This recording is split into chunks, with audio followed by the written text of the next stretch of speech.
উত্তরপ্রদেশ ও মণিপুরে ভোট গ্রহণের মধ্য দিয়ে বুধবার শেষ হল 5 রাজ্যের বিধানসভা নির্বাচন। সপ্তম তথা শেষ দফার ভোটে 585 জন প্রার্থীর ভাগ্য নির্ধারণ করেন উত্তরপ্রদেশ পূর্বাঞ্চলের 1,41,00,000 মানুষ। ভোট পড়েছে 60.03%। উত্তরপ্রদেশের যে 40টি আসনে এদিন ভোট হলো তার মধ্যে রয়েছে প্রধানমন্ত্রীর কেন্দ্র বারাণসীর অধীন 5টি বিধানসভা কেন্দ্র। এই দফার ভোট উপলক্ষে টানা 3 দিন বারাণসীতে ছিলেন নরেন্দ্র মোদী। অমিত শাহ সহ কেন্দ্রের হেভিওয়েট মন্ত্রীরাও এক সপ্তাহ ধরে ঘাঁটি গেড়েছিলেন বারাণসীতে। অন্যদিকে মোদীর কেন্দ্রেই একসঙ্গে রোড শো করেছেন রাহুল গান্ধী ও অখিলেশ যাদব। পিছিয়ে থাকেননি মায়াবতীও। শেষমেশ কার দিকে জনাদেশ গেল তা জানার জন্য ফল প্রকাশ পর্যন্ত সব পক্ষকেই অপেক্ষা করতে হবে। উত্তরপ্রদেশের সঙ্গে এদিন মণিপুরেও নির্বাচন শেষ হয়েছে। 22টি আসনের জন্য রেকর্ড সংখ্যক ভোট পড়েছে, প্রায় 86%।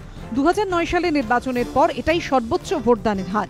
বিজেপি দাবি করেছে এটা পরিবর্তনের ইঙ্গিত, যদিও ক্ষমতাসীন কংগ্রেসের বক্তব্য এটাই মণিপুরের ভোটের বৈশিষ্ট্য। এর মধ্যে আলাদা করে কোনো অর্থ খোঁজার মানে নেই। উত্তরপ্রদেশ মণিপুরের মতো পাঞ্জাবের নির্বাচনী ফলের দিকেও তাকিয়ে রাজনৈতিক পর্যবেক্ষকরা। সেখানে বিজেপি অকালি জোট সরকারে ফেরে নাকি উত্তরাখণ্ড আবার কংগ্রেসের হাত ধরে তা জানা আপাতত সময়ের অপেক্ষা। গোয়ায় বিজেপি ফের পদ্মফুল ফোটাতে সক্ষম হলো কিনা সেদিকেও নজর রয়েছে পর্যবেক্ষকদের। তবে শনিবার ফল প্রকাশের আগেই উত্তরপ্রদেশের ফল কি হতে পারে তা আঁচ করতে বুথ ফেরত সমীক্ষা করেছে এবিপি আনন্দ। বৃহস্পতিবার তা সম্প্রচারিত হবে এবিপি আনন্দ।